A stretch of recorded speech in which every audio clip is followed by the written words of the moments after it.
podríamos dar por iniciado nuestro primer webinario INCUA 2023. Obviamente, pues daremos paso a quienes se vayan integrando en los minutos que siguen. Igual va a quedar grabado el webinario en el canal de YouTube y seguramente también se subirá el video en la página de Facebook. Como quedamos en el último encuentro INCUA en Puerto Escondido, en la Universidad del Mar, la idea era que en este espacio intermedio entre las reuniones que son cada 2 años, pues que deberíamos estar fomentando que nos estemos contactando, conociendo, reconociendo qué hace cada uno de los miembros del INCUA. Y pues en ese reconocimiento que vamos a hacer, pues surgió la idea de los webinarios. La idea es hacer un webinario cada mes. Iniciamos con el webinario el día de hoy, a cargo de la doctora Blanca Maldonado, a quien le agradecemos por haber aceptado la invitación. La idea es que cada mes nos reunamos. Al final de la charla y de la sesión de preguntas y respuestas, vamos a dar a conocer el registro. También se va a enviar a través de la dirección de correo del INCUA. Entonces sean todos bienvenidos y bienvenidas. Va a ser una breve presentación de la doctora.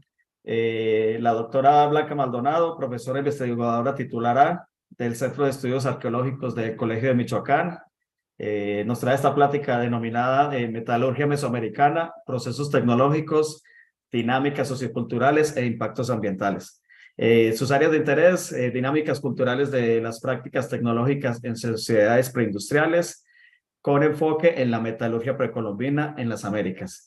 Entonces, pues, le doy paso a la doctora Blanca y vamos a tener 20 minutos, faltando 5 minutos, le diré que faltan 5 minutos y luego pasaremos a la sesión de preguntas y respuestas. Adelante, doctora. Muchas gracias, Alexander, por la presentación y muy buenos días a todos. Voy a compartir una presentación de PowerPoint. Tengo muchas diapositivas, entonces voy a tratar de pasarlas rápidamente. Si queda alguna duda, pues la dejamos para la sesión de preguntas y respuestas. Y sin más, pues pasamos a hablar sobre metalurgia en las Américas. Sabemos, o los datos hasta ahora, nos dicen que la metalurgia más temprana en el Nuevo Mundo aparece en la región andina, en los Andes surcentrales, entre 900 y 200 antes de Cristo. Posteriormente tenemos evidencia de 500 a 200 antes de Cristo en el área intermedia, de Colombia y Ecuador. Y finalmente, alrededor de 800 después de Cristo, tenemos las evidencias más tempranas en el occidente de México. Dada esta cronología, por mucho tiempo, bueno, se ha venido pensando que la tecnología viajó desde los Andes surcentrales y del área intermedia hacia Mesoamérica.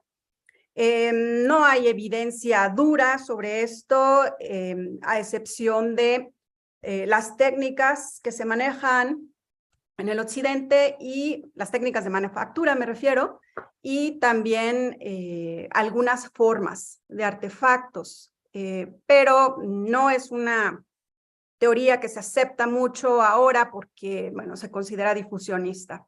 Lo cierto es que no tenemos todavía suficientes datos para hablar sobre el origen preciso de este desarrollo tecnológico en Mesoamérica. Se habla de que si se dio esta difusión, debió haber sido a través de balsas. Hay documentos etnohistóricos que las describen. Pero como dije, es una cuestión aún controversial. Lo cierto es que en Mesoamérica se desarrolló una metalurgia muy particular que se basaba principalmente en cobre, plata, oro y sus aleaciones. El metal base, por supuesto, era el oro. Y para hablar de arqueometalurgia, o bueno, para hablar de metalurgia temprana, tenemos que hablar de arqueometalurgia, y para hablar de esta, tenemos que aproximarnos a través de dos esferas generales de estudio. Primero, la fabricación tecnológica de los artefactos, y segundo, los aspectos sociales del uso de los metales. Yo me he enfocado sobre todo en el primer aspecto, bueno, en ambos, no puedes separarlos, pero mis investigaciones se han enfocado en particular a la fabricación. Y dentro de esta hay dos aspectos: la producción primaria, que es la extracción de metales desde las menas, desde minerales de mina, ¿no? Y después, pues, el análisis de artefactos ya elaborados. En este segundo caso, pueden hacer estudios de procedencia de metalografía. He hecho ambas cosas. Tengo varios proyectos de investigación, pero pues, los más representativos que me gustaría comentar ahora son el de doctorado, que fue un análisis de metalurgia primaria, es decir, de extractiva, en los alrededores de Santa Clara del Cobre, en un sitio llamado Itziparachico. El segundo fue el proyecto de postdoctorado, que se concentró en análisis de artefactos del desierto de Atacama en Chile. Y el tercero, minería y metalurgia preindustrial en México, es el que actualmente estoy llevando a cabo. En cuanto al primero, análisis de producción primaria, bueno, partí en algún momento de referencias que existían sobre metalurgia en esta región. Aquí tenemos, por ejemplo, el lienzo de Jicalán. Había evidencia arqueológica incluso, que ya se conocía, no en ese sitio, pero sí en los alrededores. Se llevó a cabo ese estudio a través de diversos métodos: fluorescencia de rayos X, microscopía electrónica de barrido. Fue un proyecto interdisciplinario realmente. Y para hablar de las técnicas, ¿qué nos puede decir el análisis de fluorescencia de rayos X? ¿Qué datos nos da? Sobre todo la composición elemental de los artefactos. Esto habla de las materias primas e incluso de las condiciones de fundición. Y la microscopía óptica, por otro lado, bueno, se llevó a cabo a través de, la microscopía en general se llevó a cabo a través de microscopía óptica, microscopía electrónica de barrido y metalografía.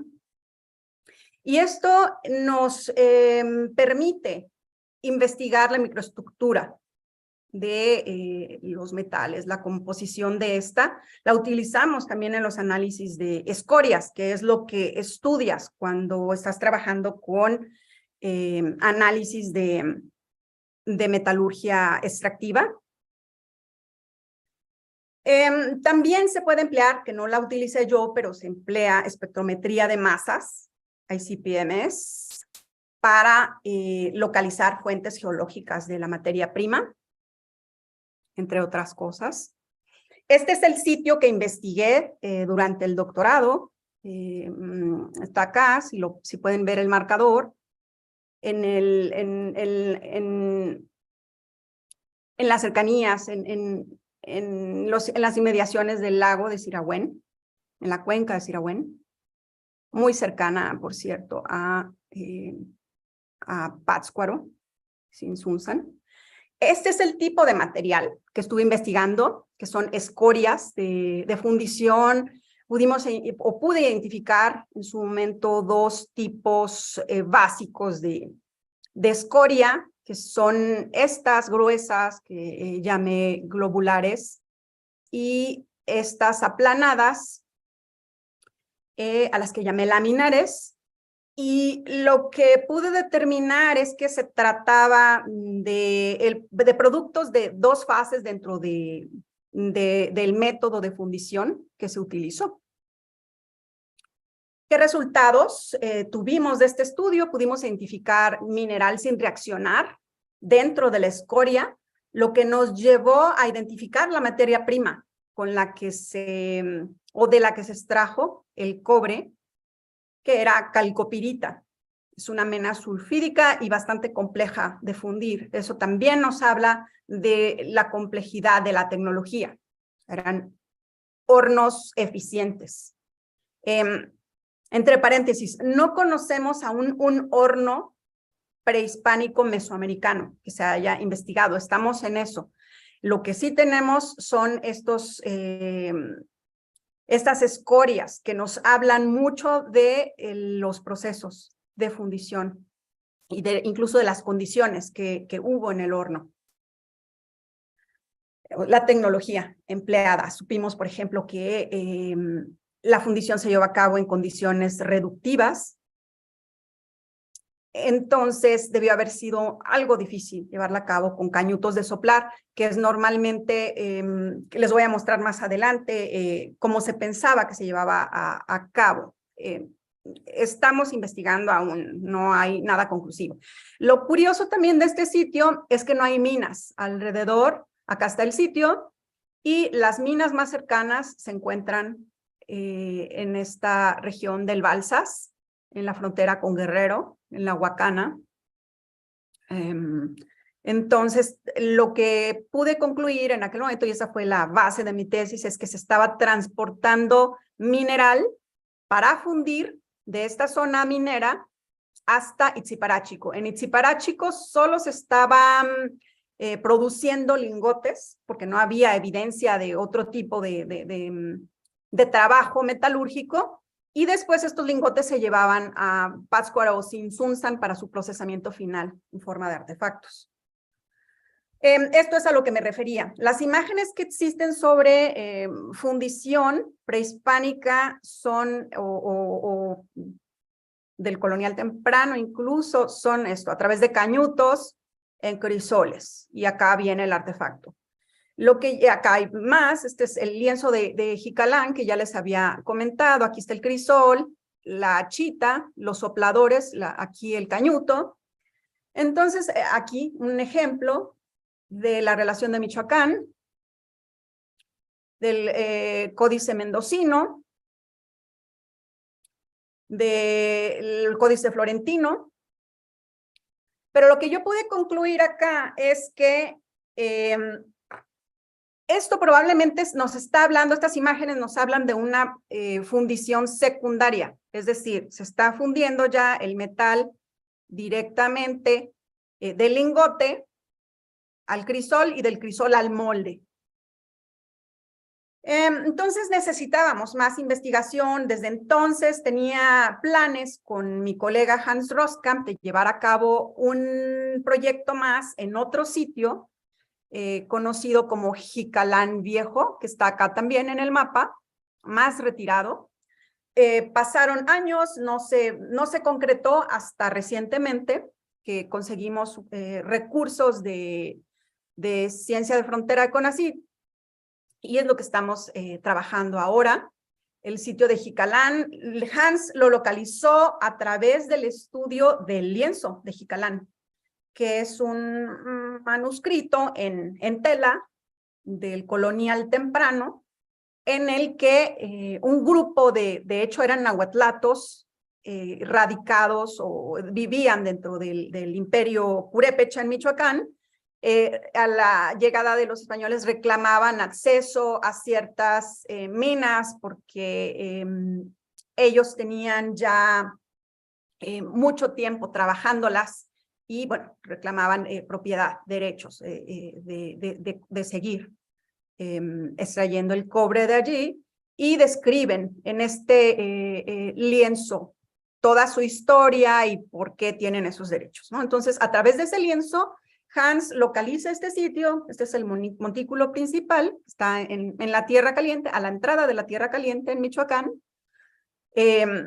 Realizaron unos planos, un recorrido de superficie, recolectaron algunas muestras de escoria del sitio Y a partir de ahí, años después, planeamos un proyecto en el que pudiéramos entrar más a fondo. De hecho, todavía no hemos excavado, pero está en nuestros planes ya próximos. Y ese es el proyecto en el que me voy a concentrar a partir de este momento. ¿A través de qué métodos estamos trabajando? Nuevamente es interdisciplinario, estamos haciendo prospección, o llevamos ya a cabo prospección magnética a través de métodos de resistividad eléctrica, polarización inducida, magnetometría. Y a partir de allí pudimos recolectar materiales de superficie que ya hemos estado investigando arqueométricamente. Y bueno, vamos a esto, lo que tratamos de determinar de nuevo es la tecnología. Las excavaciones arqueológicas nos permitirán recuperar materiales de estratos sin perturbación, con suerte. Entonces, se llevó a cabo, por supuesto, nuevos mapas, se realizaron nuevos mapas a través de métodos métodos más actualizados con dron, una ortofoto, y el mapa base. Y a partir de este mapa base se llevaron a cabo, bueno, como dije antes, la magnetometría y otros métodos geofísicos.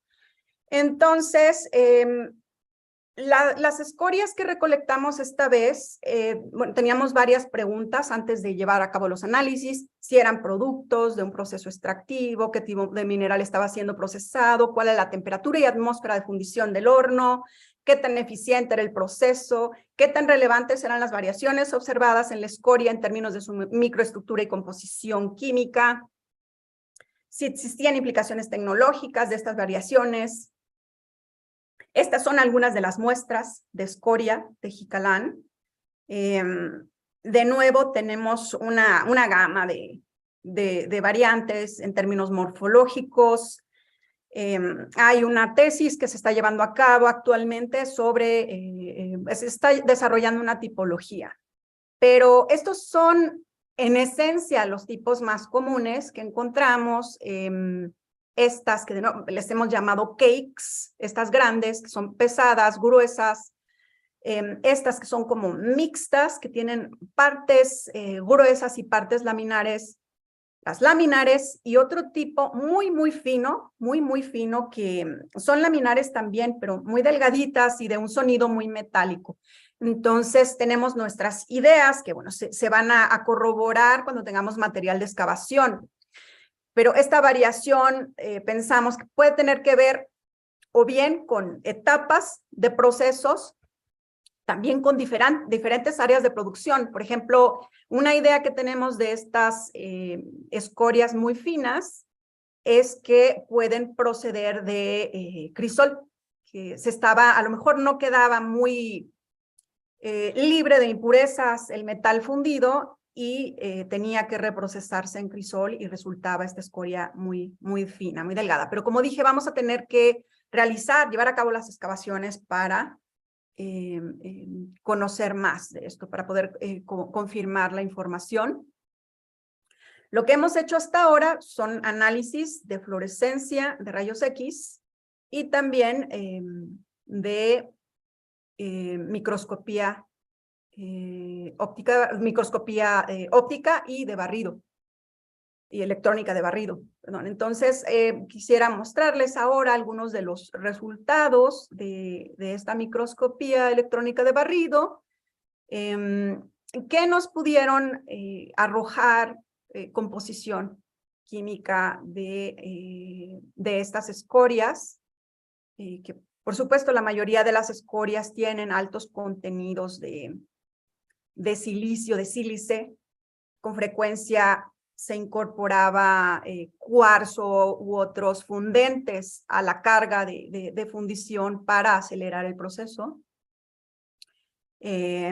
Dependiendo de la mena, muchas veces encontramos también silicio. Siempre son altas en hierro, estas escorias, aunque sean derivadas de cobre. Esto se debe, pues, a la mena, a las menas donde normalmente se encuentra el cobre.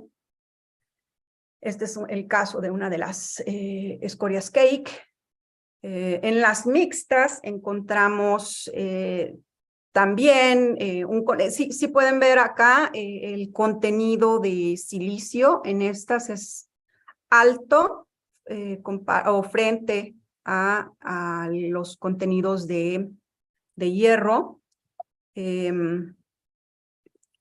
Después en estas que son mixtas tenemos un alto silicio, pero no tan alto como la anterior, y el hierro, perdón, es que no me deja, la barra de zoom no me permite ver. El hierro es bastante más alto en esta. Disculpe, doctora. Sí. Nos restan 3 minutos, sin embargo, pues no se preocupe si se sobrepasa unos minutos más. Adelante. Muchas gracias, Alexander. Estoy por concluir. Gracias. En esta otra, que es laminar, vemos un alto contenido, es lo contrario, un alto contenido de hierro y mucho más bajo contenido de silicio. Esto, de nuevo, como dije antes, nos puede hablar de procesos. Estás fundiendo una mena y al principio sale el material con más impurezas y después va saliendo el más refinado conforme va fluyendo la escoria.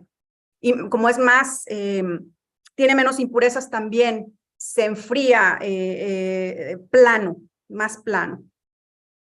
Y en estas laminares, de nuevo, el hierro es alto y el silicio no mucho. En el CEM podemos ver también la microestructura y nos permite analizar áreas específicas.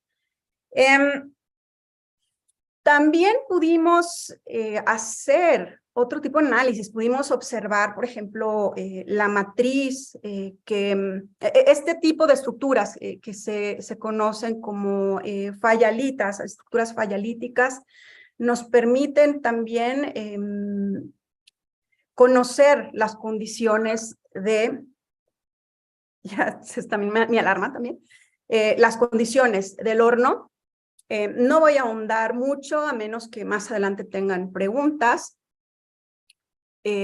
pero algo que sí quisiera mencionar aquí es que encontramos contenido importante de arsénico, lo cual es relevante porque en la manera en la que aparece, todas estas burbujas, que no son, bueno, burbujas, son como gotas que parecen metálicas, son en realidad, contienen alto arsénico.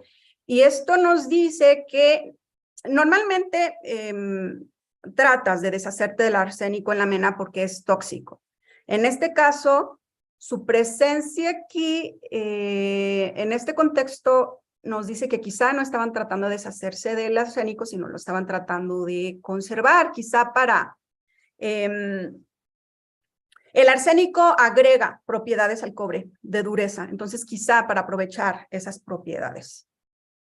Y nuestros resultados preliminares. En el sitio, por supuesto, estaba llevándose a cabo producción primaria de cobre. Estamos examinando escoria de cobre, hay presencia de fases saturadas y fayalita, hay indicaciones de altas temperaturas entre 1100 y 1200 en condiciones reductivas, posible presencia de arseniatos de cobre en el mineral procesado, que ya mencioné ahora, y los distintos tipos de escoria parecen representar productos de desecho de un proceso de producción de cobre en varias etapas.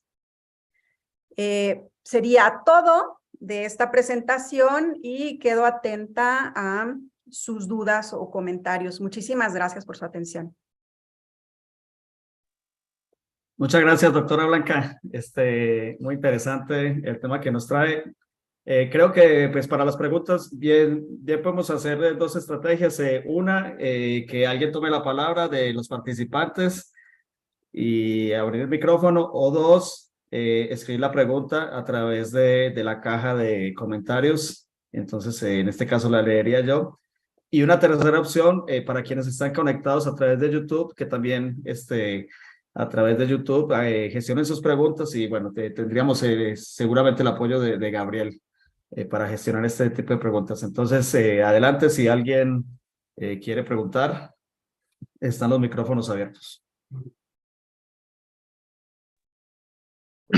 Bueno, soy Simón Mercier. Tengo un montón de cuestiones quería discutir con la doctora, pero me voy a quedarme con una sola cuestión. Hay evidencias de otros hornos en los sitios de Guerrero, en la zona del Manchón, que la doctora Dorothy Osler ha excavado con García Zaldúa. Y también un horno en el Coyote, el sitio hondureño del Coyote, de Urbane Shortman. Y no sé cuántas escorias en total existe en Mesoamérica, pero el estudio que usted está llevando a cabo puede permitir una comparación, me imagino, de los tipos de escorias y para tener una idea de qué tipo de horno se encuentra en qué tipo de sitio, el sitio de extracción primaria, sitio de extracción mineral o de reducción secundario, etcétera, etcétera, el tipo con el XRF de tipo de cobre, de mineral de cobre. Sí, muchas gracias, Simón. Conozco los trabajos de Dorothy en el Manchón. No los llevó a cabo con Johan. Johan trabajó en Jalisco. Ellos trabajaron posteriormente juntos en los análisis de materiales de Jalisco. Trabajó con un colega mío, bueno, de hecho, no era colega, era un compañero, con Jason de León en el Manchón. Con él realizó las excavaciones. Y posteriormente una alumna de ella en 2009 hizo análisis de las escorias. No están fechadas, todo indica que son coloniales, pero solo se hizo investigación química. No pudo Dorothy desafortunadamente regresar al Manchón por problemas de inseguridad en Guerrero, pero lo que ella dice tener también allí es similar a lo que encontré en Itziparachico, que es fundición sobre todo de calcopirita. Ahora, en cuanto al Coyote, lo mismo, conozco el trabajo de Aaron Sugar en el Coyote. No conozco los resultados del análisis de las escorias, solo sé que las localizaron y que identificaron posibles áreas de procesamiento de mena, pero no ha publicado mucho Aaron al respecto. Creo que también tienen la sospecha de que era colonial. Sabemos que en el área maya no hay fuentes de mineral de cobre, tendría que haberse llevado de otro lugar. Entonces, sería muy interesante que se lleve a cabo más investigación. Voy a preguntarle, porque desconozco qué tiene en términos de los análisis de escorias, si las localizó. Y por su información, yo llevé a cabo una misión de exploración en la cuenca de Chixoy, en las altas sierras de Guatemala. ¿Sí? Y ahí fue señalado una mina de cobre. ¡Qué maravilla! Que en la misión francesa de los 80s. Y por eso he hecho una registración de facto, de hecho, de una mina de extracción prehispánica. Voy a presentar una ponente en Berlín a la fin del mes normalmente. Ojalá se publique la información, Simón, me encantaría. Sí, sí, con mucho gusto. Gracias para su respuesta. Al contrario, muchísimas gracias. Muy bien, doctora, muchas gracias. Tenemos por aquí en el chat una pregunta, vamos a leerla. Berenice Solís, felicidades por su investigación que se ocupa de materiales poco conocidos. Muy interesante la charla, gracias. Una pregunta, ¿qué cantidad de calcopirita necesitaban fundir para la elaboración de los lingotes? Depende mucho de la calidad de la mena. Hay menas muy ricas que quizá no requieres gran cantidad para extraer una buena cantidad de cobre. Depende mucho. ¿Qué fue? En 2019, previo a la pandemia, una alumna mía llevó a cabo arqueología experimental y quiso replicar los métodos de fundición de Itziparachico. Fuimos a las minas de La Huacana, conseguimos calcopirita y la fundimos, pero desgraciadamente esas minas se han estado explotando, estuvieron explotando hasta los años, hasta la fecha de hecho, pero esta en particular de Inguarán, donde recolectamos la mena, hasta los años 70. Entonces están muy empobrecidas. Ya, o sea, lo que queda son menas con poco contenido, de baja ley, digamos. Entonces nos tomó más de 1 kilo de mena para conseguir suficiente cobre como para unos aretitos. O sea, fue muy poco el cobre. Claro, nuestros métodos, pues, era una réplica de la tecnología, entonces quizá no era tan eficiente nuestra fundición, pero aún así, o sea, la mena era de baja ley. Entonces, depende mucho de qué tan rica sea la mena. Muy bien, doctora, gracias. Berenice también tiene otras 4 preguntas. Voy a preguntar 2 y luego otras 2. Y tenemos otra pregunta de otro participante. Entonces, otra pregunta de Berenice. En el sitio que piensan excavar, ¿consideran que se dedican exclusivamente al trabajo de la metalurgia? Y la segunda pregunta, ¿han encontrado áreas de actividad de los procesos de fundición?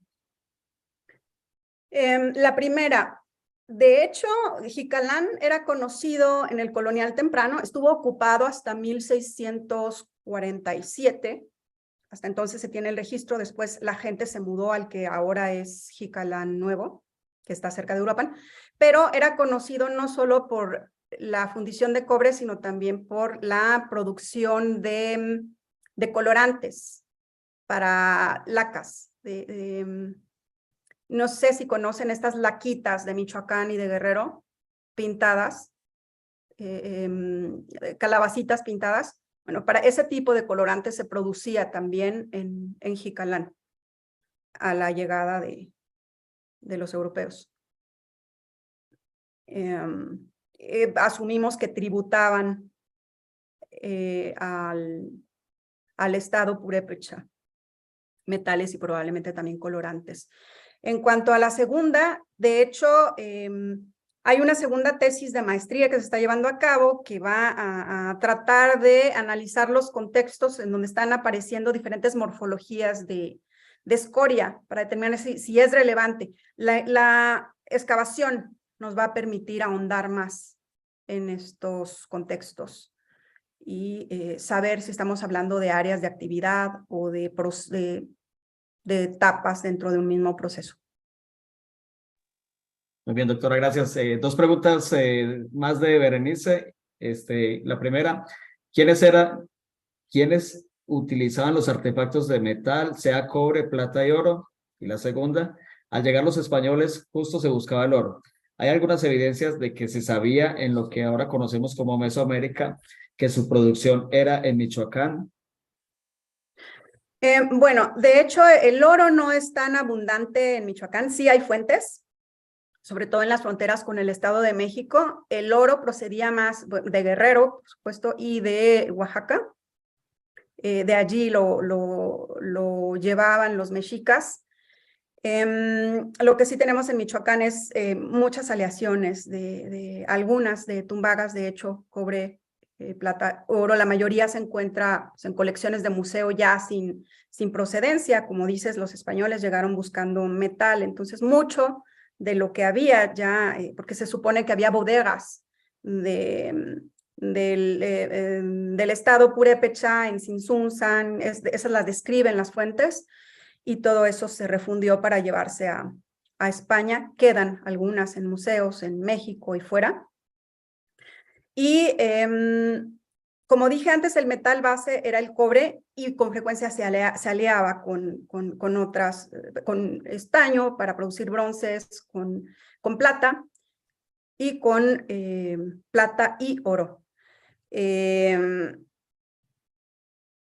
Estos artefactos, de acuerdo a las fuentes, había talleres, sobre todo en Tzintzuntzan, y había especialistas. Ya hay algunas, en la relación de Michoacán se mencionan, en las relaciones geográficas se habla de estos talleres de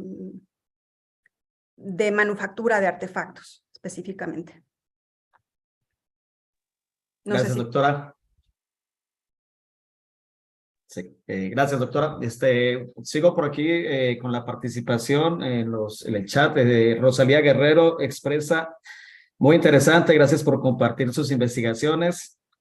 David Rocha Uribe, ¿por qué se decidieron usar drones en este trabajo en vez de imágenes satelitales, por ejemplo? ¿Y cuáles serían sus ventajas en este estudio?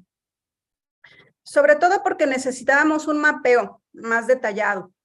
Estas ortofotos que les mostré tienen una exactitud yo creo que el error debe ser de milímetros. Entonces necesitábamos bastante detalle porque eran los mapas base para realizar la prospección geofísica. Sobre todo fue ese el factor. Gracias, doctora. Tenemos una pregunta a través de YouTube. El comentario: felicidades por la presentación.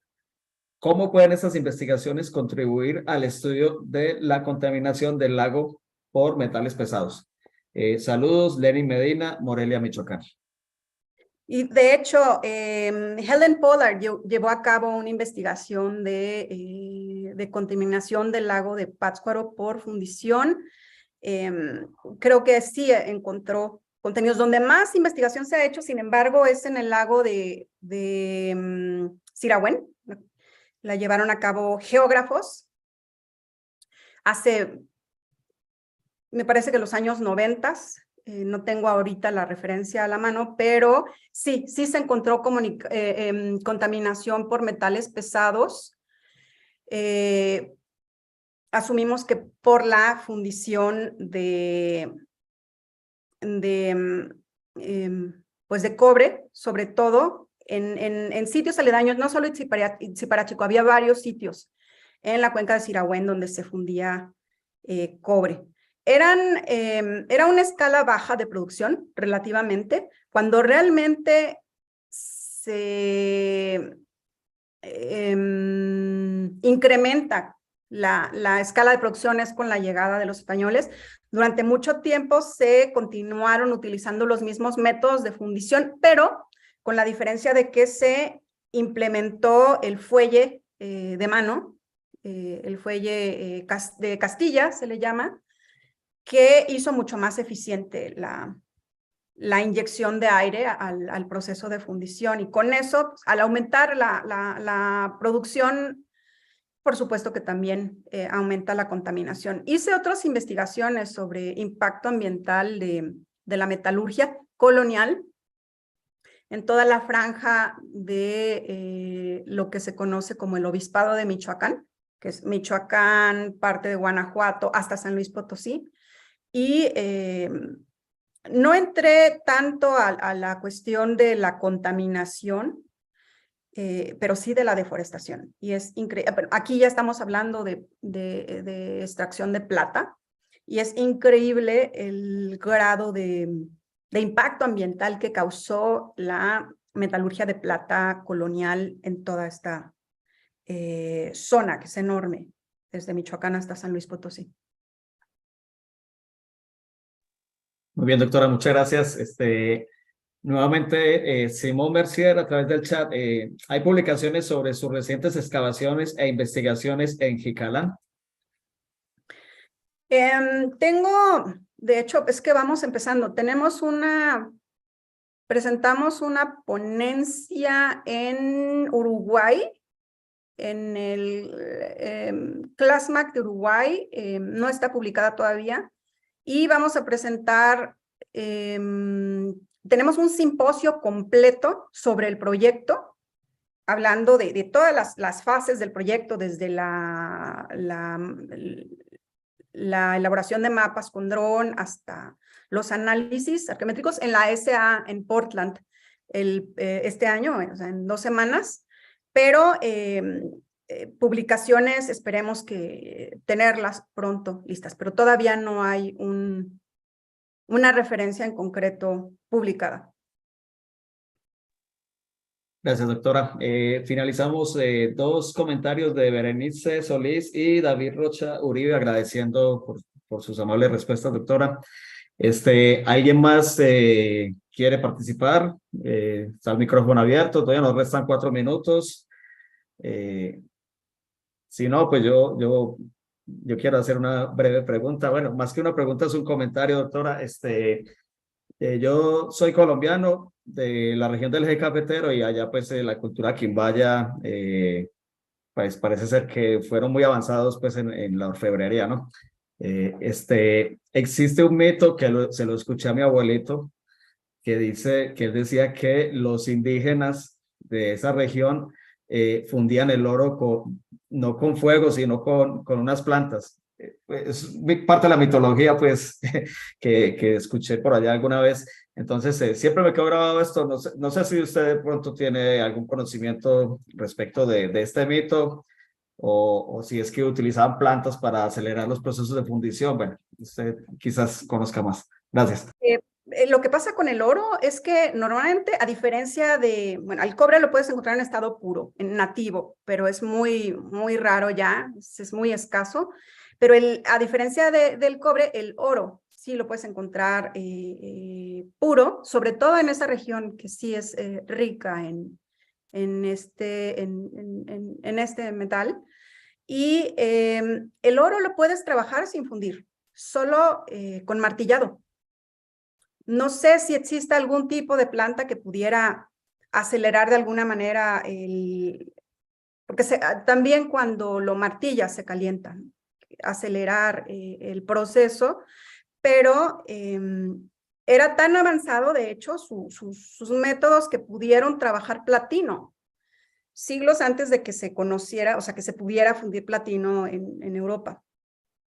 Y era a través de un método que se conoce como sinterización y que es no otra cosa que una forma de martillado muy, muy específico. Muchas gracias, doctora. La verdad, yo está en el entendido que se fundía el oro, pero qué bueno que me quita esa duda.